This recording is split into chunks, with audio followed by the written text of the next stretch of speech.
ዓለም የማንም የግል ንብረት አይደለችም ሲሉ የቻይናው ፕሬዝዳንት ሺ ጂንፒንግ ለምዕራባውያን አስደንጋጭ መልእክት ማስተላለፋቸው ተሰምቷል። በኢራን የሟቾች ቁጥር ከ1300 በላይ መሆኑ እየተነገረ ነው። በዝርዝር እንመለስበታለን። እስራኤል በኢራን ነዳጅ ማከማቻዎች ላይ በሰነዘረችው ጥቃት የቴሄራን ሰማይ ላይ የሚታየው መርዛማ ጭስ ስጋት መፍጠሩም ተነግሯል። ጤና ይስጥልኝ ክቡራንና ክቡራት የቻናሌ ቤተሰቦች፣ ለሰዓቱ ያዘጋጇቸውን አጫጭር መረጃዎች ወደ እናንተ እየቀርብ ያለው እስከ ፍጻሜው ድረስ እንድትከታተሉ በአክብሮት እየጋበዝኩ ለቻናሉ አዲስ ከሆናችሁ ሰብስክራይብ፣ ላይክ እና ሼር ማድረግ እንዳይዘነጋ። ወደ ዝርዝር ዜናዎች አልፋለሁ። የቻይናው ፕሬዝዳንት ሺ ጂንፒንግ ለምዕራባውያን ያስተላለፉት አስደንጋጭ መልእክት የሚከተለውን ይመስላል። የቻይናው ፕሬዝዳንት ሺ ጂንፒንግ በቅርቡ ባደረጉት ንግግር ሀገራቸው ዓለምን የመቆጣጠር ፍላጎት እንደሌላት ገልጸው ይልቁንም ዓለም የኛ ናት ብለው ከሚያምኑ አካላት ነፃ ለማውጣት እንደምትሰራ በይፋ አስታውቀዋል። ይህ ንግግር በታላላቅ ሀገራት መካከል ያለውን የጂኦፖለቲካዊ ፍጥጫ አዲስ ምዕራፍ ላይ አድርሶታል ተብሏል። ፕሬዝዳንቱ ይህንን መልእክት ያስተላለፉት የቻይናን ወታደራዊ ዝግጁነትና ዘመናዊ የጦር መሳሪያዎችን በሚያሳይ መድረክ ላይ ሲሆን ንግግራቸው በተለይ ለምዕራባውያን ኃይሎች የተላከ ጠንካራ ማስጠንቀቂያ ተደርጎም ተወስዷል። ጂንፒንግ አጽንኦት የሰጡት የዓለም የጥቂት ኃያላን ሀገራት የግል ንብረት መሆን እንደሌለባትና የቻይና ወታደራዊ ግስጋሴም ዓላማው ይኸው እንደሆነ ነው። ይህ የአቋም መግለጫ በዓለም አቀፍ ደረጃ ከፍተኛ መነጋገሪያ ሆኗል። አንዳንድ ተንታኞች ንግግሩን እንደ አዲስ የኃይል ሚዛን ፍለጋ ሲመለከቱት፣ ሌሎች ደግሞ ቻይና በዓለም መድረክ ያላትን ተጽዕኖ ለማስፋት የያዘችው ስልታዊ አካሄድ መሆኑን ይገልጻሉ። እስራኤል በኢራን ነዳጅ ማከማቻዎች ላይ በሰነዘረችው ጥቃት የቴሄራን ሰማይ ላይ የሚታየው መርዛማ ጭስ ስጋት ፈጥሯል ተብሏል። በእስራኤልና በኢራን መካከል የሚካሄደው ጦርነት 9ኛ ቀኑን በያዘበት በአሁኑ ወቅት እስራኤል ለመጀመሪያ ጊዜ የኢራንን የነዳጅ መሰረተ ልማቶች ኢላማ ያደረገ የአየር ጥቃት ፈጽማለች። ጥቃቱን ተከትሎ የኢራን መዲና ቴሄራን በድቅድቅ ጥቁር ጭስ መሸፈኗ ተነግሯል። የእስራኤል የጦር አውሮፕላኖች በኢራን የሚገኙ በርካታ የነዳጅ ማከማቻ ዲፖዎችን መምታታቸውን ተከትሎ በቴሄራን ሰማይ ላይ የተነሳው ጥቁር ጭስ ፀሐይን እስከ መጋረድ መድረሱን የዓይን እማኞች ገልጸዋል። የሮይተርስ እና የኤፒ የዜና ወኪሎች የለቀቋቸው ምስሎች እንደሚያሳዩት በመዲናዋ ሰማይ ላይ ታላቅ የጭስ ደመና ተንሰራፍቶ ይታያል።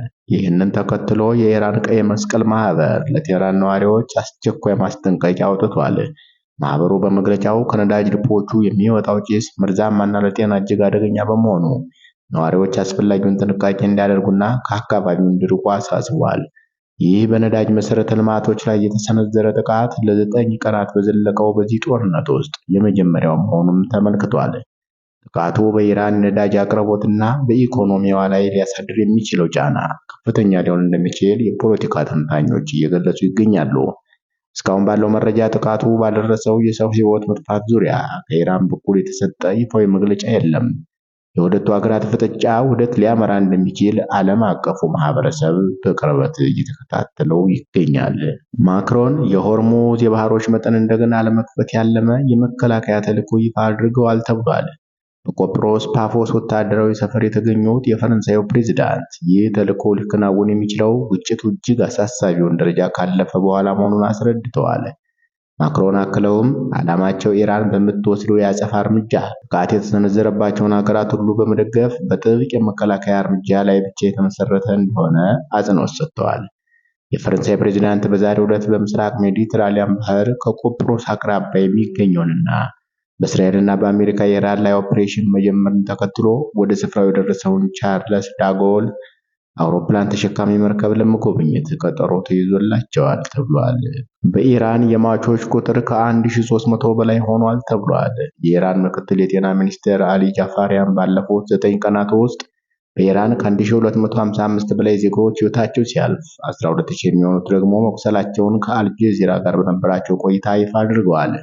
ባለስልጣኑ በአሜሪካና እስራኤል የጋራ ጥቃት 200 ሴቶች ሲገደሉ በአጠቃላይ የተጎጂዎቹ ዕድሜ ከ8 ወር እስከ 88 ዓመት እንደሚደርስም ጠቁመዋል።